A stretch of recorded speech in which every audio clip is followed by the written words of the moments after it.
All right, we're gonna get straight into it. Since I missed my last episode that I was supposed to put up yesterday, I wasn't feeling good. I was under the weather, but I'm better now. Let's get straight to the point. One of the hot topics: Jeff Hardy has returned to AEW. He's been gone for a few months, doing his rehab thing, probably healing up as well, and getting his personal life together. I don't know all the details, but that's what was going on. He's back in AEW. How this happened was Matt Hardy and Isaiah Cassidy came down, letting Ethan Page know that him and some of the other guys, yeah, just him, those two, they put in their contract that they basically had a way out of the firm. And if you go and play it back, it does look like Matt said the same thing twice in the promo, but whatever. They get into the ring, they get into a fight, and then uh, Lee Moriarty comes down and Big Bill, Big Will, W. Marcy, whatever they want to call him. He came down as well, and Hook eventually comes out to help. That he almost T-boned suplexed Big Dub, whatever you want to call him. I don't remember his name. It's hard. He's got a lot of names. But he almost hit him with a T-bone, but he ended up getting stopped. Everybody's getting beat down. Matt, Cassidy, and Hook. And then, sorry, I need some water. Take on my cup. Nice. My wife makes them. I got a Razor Ramon one too, but that's for another day. Uh, yeah. So Jeff Hardy comes out and the fans pop. His music's on. His music hits. The fans pop. They go crazy. As of course you would. It's Jeff Hardy, right? He gets in there. He comes down with a like a custom chair. Back when like when WWE would have their events, their pay per views and stuff like that, they would have those chairs and you would pay for them or whatever. So he comes down with his chair. It's a pretty cool looking chair. He starts cracking people with it. Boom, boom, boom. He gets in the ring, hits somebody. I can't remember who because it happened so fast. Hits somebody with a twist of fate. Tony Schiavone called it something else. Can't quite remember what he called it, but he called it something else. And then he, after he hits dude, he goes to the top and he hits the Swanton Bomb. Very beautiful, very nice. When you really look at it, when he does it right, it's like he never missed a step with it. So that looked good. I gotta remember to look at the camera. That looked good. The only thing I noticed that when he flipped and he landed on his back, he put his hand back there to basically, and now it's like, oh damn, that hurt a little bit. And we don't know what if he was training up or whatever. He looks in decent shape. He doesn't look gassed or anything. But at the older you get, you can't be flipping off the top ropes like that. But hopefully Jeff Hardy will be a good asset now to AEW, and hopefully he's got it together. Um, I know he's gone through his personal life with the I guess substance abuse or alcohol abuse. I'm not sure which one it is. But hopefully, prayerfully, he is a better man. There was a report I saw that not a report, but I was scrolling. I don't know if it was TikTok. I think it was TikTok. I was scrolling TikTok, and Bubba Ray has that busted open radio or whatever, and he was saying like basically he was saying this is Jeff Hardy's last chance. I'm not gonna go get all colorful as he did, but he was saying how this is his last chance for Jeff Hardy to get it together and finally do something because there's not a lot of options out there these days. And I'm like, yeah, there's a lot of options. But whatever, Bubba Bubba's got his own thing going on. He's one of the legends in this business for sure. Uh, Legendary run as a world champ in Impact Wrestling. Uh, Legendary tag team champion for sure. So he's in a good place to say something. And Jeff, yeah, I hope he gets it together too. I won't say this is his last chance because he's had a lot, as Bubba said. He has had a lot of chances, and things happen. We all aren't perfect, but hopefully Jeff gets to stay around longer than he normally does.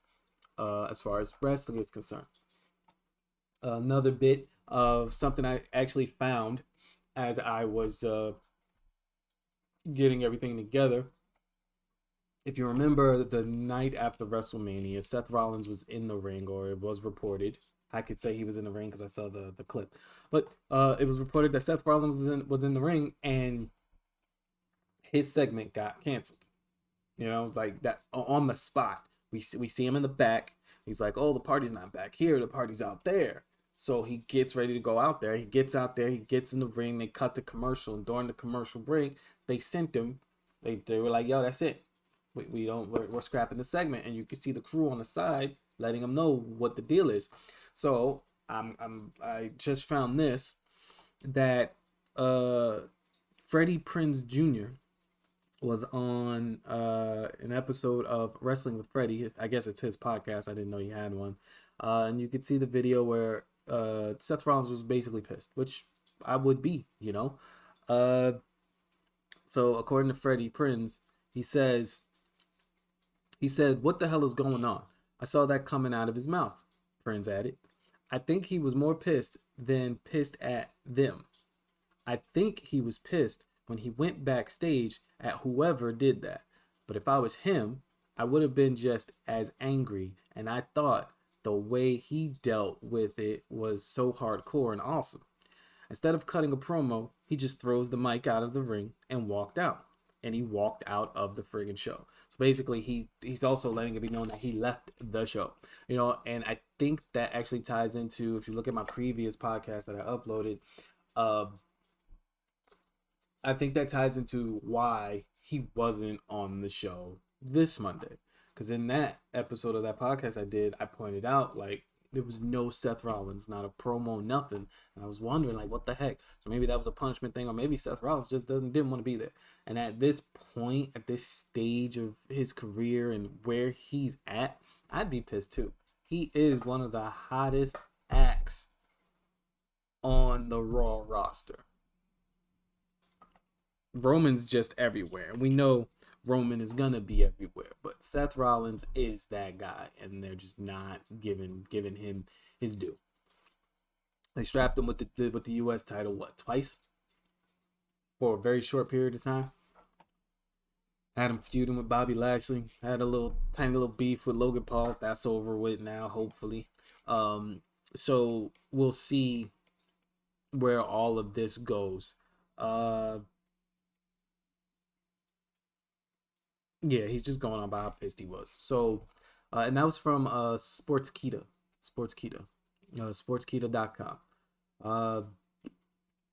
Again, don't know how I ended up there because I was actually looking for a screenshot for the WWE draft, which is going to be my next topic, because there has been some things floating around saying that the draft is with the draft getting ready to happen, they were saying that this clip of this picture or whatever, if I could find it, and I can't on my computer, but I bet you I can find it on my phone, and I'm not going to scroll Instagram, or I think it was Instagram. Actually, I think it's in my messages, because one of the guys from my group chat actually sent it in our group chat. So let's see. It's the talking about the draft and who's supposed to go where. Just a little bit. Nothing crazy. Come on, it's here. Here it is. The rumored plans for the WWE draft. And I'm sure, if you can read it, if it can focus. It's rumored plans for the WWE draft. And the little bit that's on here says, apparently Damage Control will move to different brands, Raw, SmackDown, and NXT. As far as that goes, I could see Dakota Kai going back to NXT. Io is just better. She's just better. Dakota Kai hasn't really been on the mic work. Hasn't really done much. Actually, to be fair, both of them, Sky and Kai and Bailey, the whole Damage Control, they haven't done anything.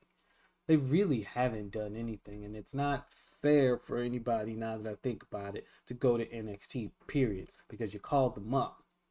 What was it, last year WrestleMania was when Damage Control came around, and then they brought him up, blah blah blah.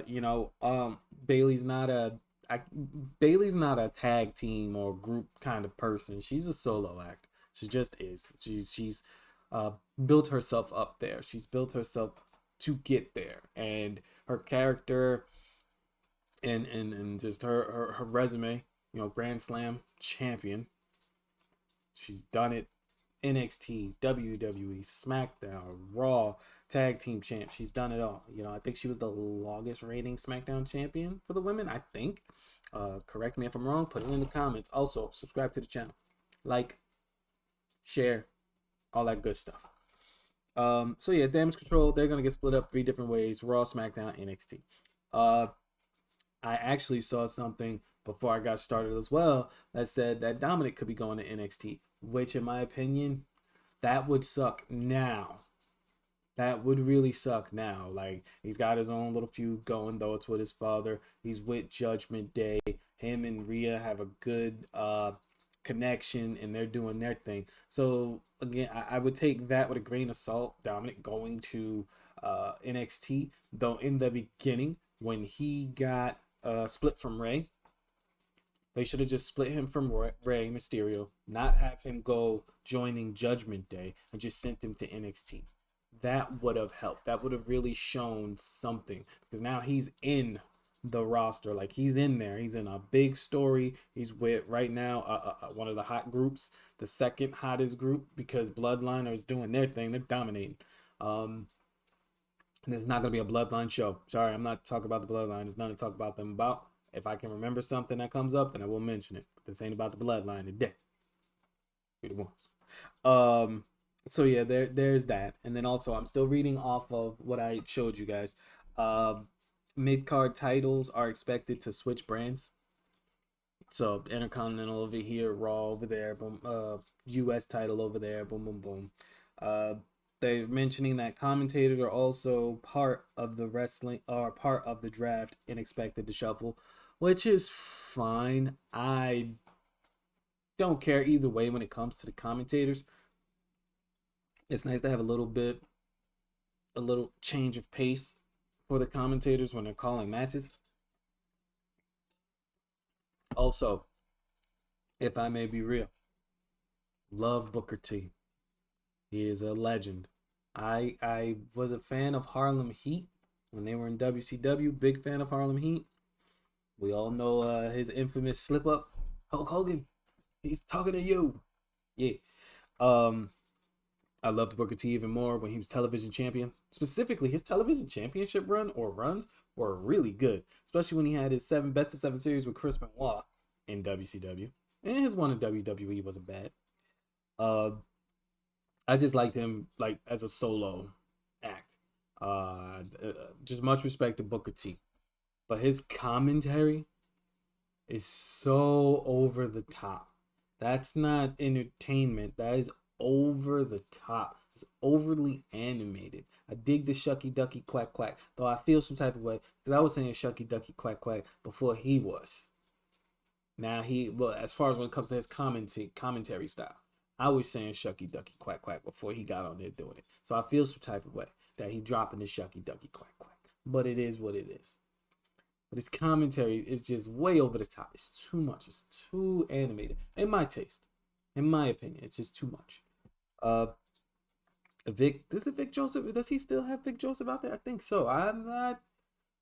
Vic is okay. He's all right. He's okay. So yeah, the commentary teams, they're supposed to be getting switched up.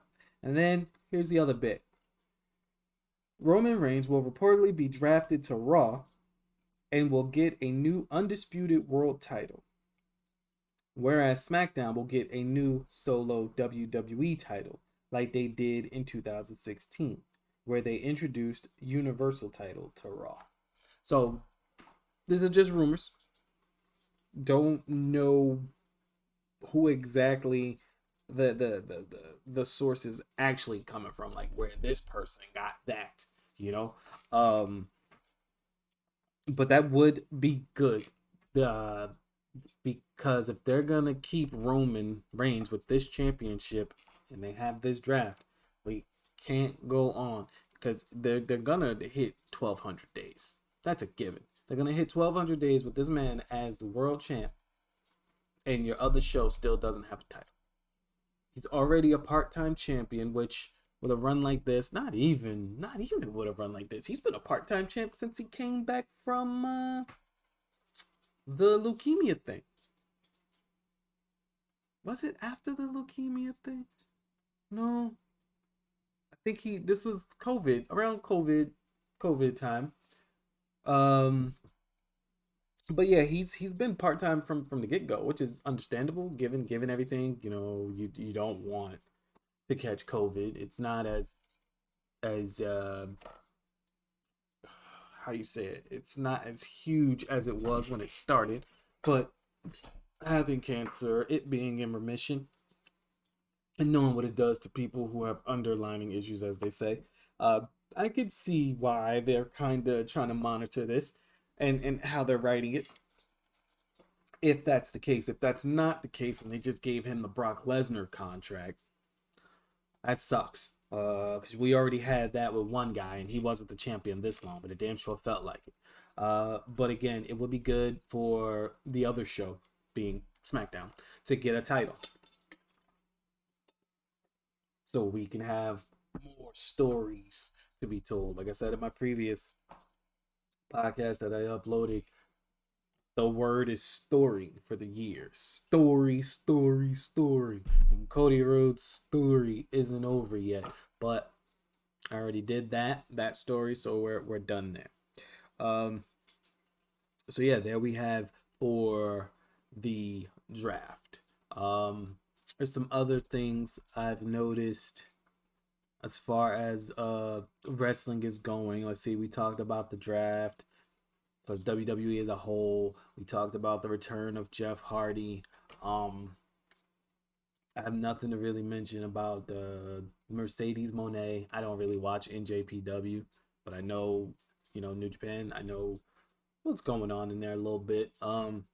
You have the hiring freeze that's still going on. WWE is having a hiring freeze. I guess this will probably just be until the sale is getting a little bit closer to completion, because it's not all complete. So we'll just see how that goes and keep you guys posted on that as time continues on. Another bit of information, or there's two things I want to talk about. This one's about AEW. One, AEW going to the London, to the Wembley Arena, right? Is it the Wembley Arena? Wembley, basically. They're trying to sell it out, or is it a stadium? I'm not sure. Don't hold me to it. All right. So they're trying to do what they can with that, and that is a huge deal. Like, this would help them tremendously when it comes to incoming revenue, because they're signing people left and right. Like I said, Jay White just debuted last week. Who's at my door? Jay White debuted last week. All right, you got to be signing these guys to some big bucks. You still got Jericho out there. MJF is bringing in the money. I hate to say it, but yes, he's bringing in the money. Who else? Big name. Let's just do big names right now. MJF has got to have the biggest bag. You know, you're definitely paying a huge chunk of change to Brian Danielson. You just brought in DJ White. You have the Young Bucks and Kenny Omega, or just the Elite in general, just those three guys, and they started with AEW. They started AEW with Cody Rhodes, so there's a lot of money to be putting out there, and this Wembley show can really. I'm not saying that they're broke, because I don't know, dude's a billionaire, millionaire, whatever, you know. So that's a good thing. But what I wanted to mention, or what I wanted to talk about, something I found this morning, is that so far, supposedly, they've already sold 45,000 tickets. Supposedly. Now, will the cameras show 45,000 filled seats? Or is this just people buying extra tickets so they can sell those tickets to make back the money they spent? You know what I'm saying? Like a buy one, get three. They buy 3 tickets. They use the one for themselves. They hike the price for the other 2 and make back 2, 3 times, 4 times more than they originally had. So those are gonna be some big tickets, and you got for people in the States, you got money to go to London like that? I mean, London fans will love some wrestling, I'm sure of it. WWE's going to the O2 Arena. So for sure, they're gonna do that, you know. But right now, there's as of right now, it's 45,000 tickets. So hopefully AEW can uh make that happen, and good luck for sure. That would be nice to see if they can sell it out. That would be nice. But staying in the realm of AEW, we'll mention or we'll talk about AEW getting ready to do another show, which I think it's rumored to be called Collision. So you have AEW Dark Elevation, or AEW Elevation, whatever. That's your two shows you got on YouTube. Then you got Dynamite, which is an hour long, dead on arrival. Or Rampage. You got Rampage on Friday nights, which is an hour long. If I said that, I'm sorry. I got a brain fart. And then you got Dynamite. So in actuality, you have 5 shows. 2 aren't televised. And then you're going to come up with another one called Collision. How long is that show going to be? So now you got Dynamite, Rampage, Dark Elevation, Collision. You're going to have 5 shows. 5 brands, if you will, or whatever. So with that being said, there's also talks of AEW splitting their shows. They're going to split everybody up. And the word is that, before I even touch that word, let's talk about this split. So basically, they're doing the same thing WWE has been doing for years. And the one thing that I like to believe that everyone enjoys about AEW is that they are the alternative to WWE. When you don't want to watch WWE anymore, you're tired of it, you can go to AEW. You're going to get some unexpected matches, some dream matches. You're going to get a different type of promo styles, promo packages, and they seem to be more focused on the wrestling. I give them that. They're not so sports entertainment like. They're more wrestling, more blood. You see it, which that needs to stop too, because what Moxley and the Blackpool Combat Club and the Elite, dude, that segment was cool, but when Cesaro or Claudio had Tagawa, what's his name?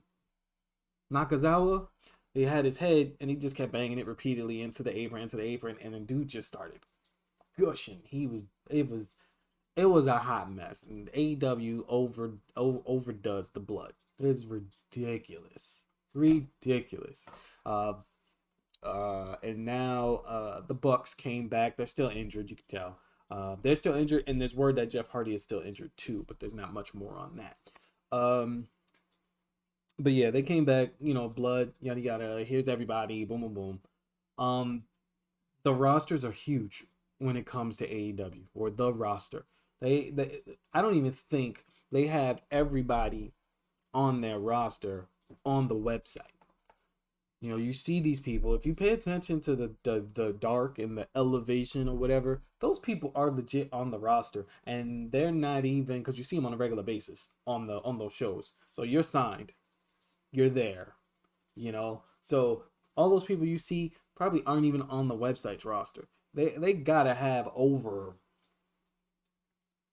200. Over 200. It sounds like a video game, a WWE video game, when they add in the legends and the people with multiple characters. You got like 10 versions of John Cena on WWE 2K23. You had 8 or 9 versions of Rey Mysterio on 2K22. You got 3, maybe 4 versions of Brock, 3, 4 versions of Batista. You get what I'm saying? Sounds like a video game. It's like everybody, AEW, they're not versions. You would think they're different versions of other people, but geez. So yeah, they got a lot of people. So what they need to split up the shows, yes. But if they go that route and they do that, they're just a carbon copy of WWE. They really, really are. And I would hate to see that, because even though I believe they need it, and I believe they would probably do a draft better than the WWE. It still won't make them better than the WWE. To me, AEW is your wrestling. If you just want wrestling, and you want blood, you want hard hitting matches, AEW is going to give you that. And WWE is going to give you the sports entertainment. I personally will always be a WWE lifer. I don't dislike AEW. I watch AEW. I give you guys the reviews on AEW. I'm just a WWE guy. That's it. Just a WWE guy. I'm not a fan of this, what they call it, sports entertainment. It's still wrestling to me because their entertainment part ain't always that good. But I don't see their end game. And that will segue into word why they're doing a draft, which I think is stupid. And the word is that AEW is doing a draft in the hopes of keeping CM Punk and the Elite away from each other. My personal opinion, if you gotta rearrange your show to keep people together, keep people on the show, keep guys under contract, then somebody has to go. And to be real, I like CM Punk, but the only time I really picked up on CM Punk, when I really, really was like, I liked him, was the work he did with John Cena. The Summer of Punk storyline with John Cena was amazing. I loved it. I liked Punk. I liked Cena. I liked where it was going. This ain't WWE. You got a problem with a guy, especially for what happened. Obviously, CM Punk, from what we can see, the picture is painted that CM Punk started that stuff. So solve your problem by getting rid of the problem or not allowing the problem to come back. CM Punk is in business for himself, and it shows. Some people could be mad at me about that. That's fine. But if you feel that way, just think to yourself, would that be fair if I have to go somewhere else because you want to bring somebody else in? They want to bring Punk in. They want to keep Punk in. So now they got to restructure their building to have everybody separated so that this guy can be accommodated. That's not fair. That's how I see it. Not fair at all. Not fair at all. Just let I mean, Punk is what? I'll look right now. I will look right now. Because he's got to be almost 50. I hope I'm wrong. 44. He's 44 years old. It's not a franchise. They put the belt on him. They put the belt on him, and what happened? He lost his damn mind. Put the belt on him, mind you. Check this out. Put the belt on him. He got injured. Not during a match. Not a freak accident, yes. Not during a match. He got injured diving into the crowd to, show some love to the fans. Interim champ Jon Moxley. Punk comes back, wins the belt, causes an issue for All Out, which is infamously called Brawl Out. Gets injured in that brawl. Just won the title back tonight. Just won the title back. Got injured in that brawl. Not only did you get injured, you I don't know if they fired you or if they suspended you. I don't know what they did because they're bringing him back with ease. That's what it said. Like in July, he wants to come back for All In. Actually, yeah, he wants to come back for All In. Might as well come back for All Out. How about that? Brawl Out too. So what's the end game here? Is he gonna get injured again? Now he's not your champ anymore again. We're gonna have another interim champ again. I'm not knocking the guy. He's good in the ring. He's good on the mic. Gives a sense of realism. He gives some realism for real. What y'all call that, shoot? I'm not into the shoot promo, work promo. He's good in the ring. He's good at what he does. But is he worth the headache? Is he worth the headache? Me personally, I'd say I don't know. You know what else I'm gonna say? Subscribe to the channel. That's the end of this episode. Have a good day. As I always say, I'm out.